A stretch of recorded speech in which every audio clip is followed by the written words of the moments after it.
নমস্কার বন্ধুরা, মোমোস কিচেনে আপনাদেরকে স্বাগতম জানাই। নতুন আরেকটি রেসিপি নিয়ে আপনাদের মাঝে চলে আসলাম। আজকের পর্বে তৈরি করে দেখাবো দারুণ মজাদার হালিমের রেসিপি।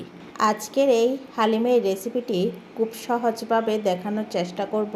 আজকে হালিমটা রান্না করার জন্য এখানে আমি নিয়েছি রাঁধুনি হালিম মিক্সের একটি প্যাকেট নিয়েছি।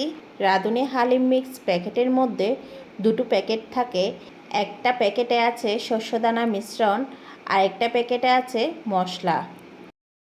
প্রথমে শস্যদানার মিশ্রণটা একটা বাটিতে নিয়ে নিচ্ছি, এরপর আরেকটা বাটিতে মশলাটা নিয়ে নিচ্ছি। এখান থেকে 2 চামচ মশলা আমি আলাদা আরেকটা বাটিতে তুলে রাখবো। শস্যদানা মিশ্রণটাতে এখানে আমি 2 কাপ গরম জল দিয়ে দিচ্ছি।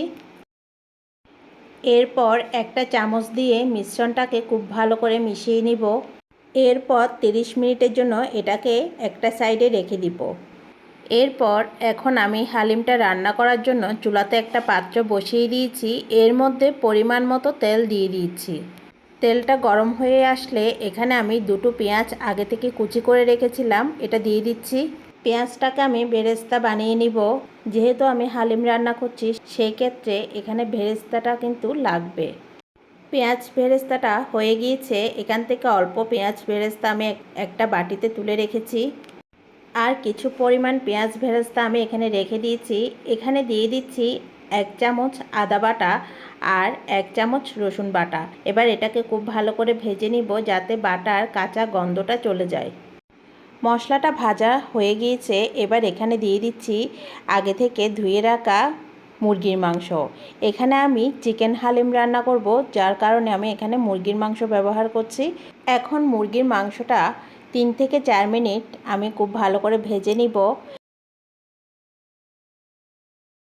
কিছুক্ষণ ভেজে নেওয়ার পর এবার এখানে দিয়ে দিচ্ছি হালিমের মশলাটা।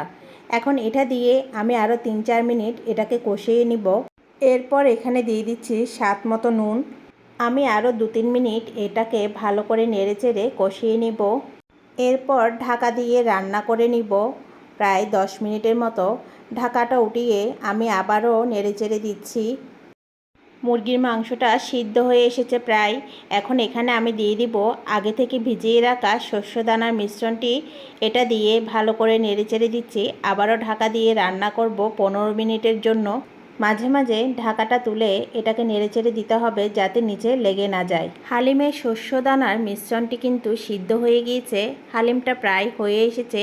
এখন আমি এখানে দিয়ে দিব একটি বাগার।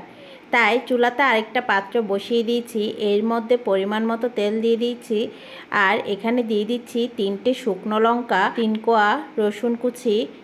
এবার এটাকে লালচে করে ভেজে নিব। এটা লালচে করে ভেজে নিয়েছি। এবার এখানে দিয়ে দিব রান্না করে রাখা হালিম।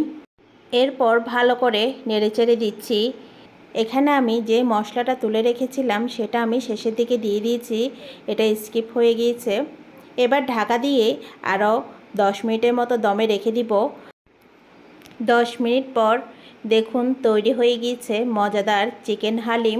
এখন আমি পরিবেশন করে আপনাদেরকে দেখাবো। আমি একটি বাটিতে হালিম নিয়ে নিচ্ছি।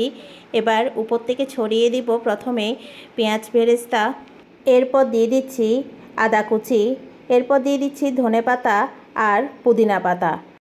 আমি খুবই সহজভাবে চেষ্টা করেছি এই রেসিপিটি দেখানোর জন্য। আজকের এই রেসিপিটি আপনাদের কেমন লেগেছে কমেন্ট করে জানাতে ভুলবেন না। আর এই রেসিপিটি যদি আপনাদের ভালো লেগে থাকে লাইক এবং শেয়ার করবেন। পরবর্তী রেসিপি দেখার আমন্ত্রণ জানিয়ে আজকের মতো এখানে বিদায় নিচ্ছি।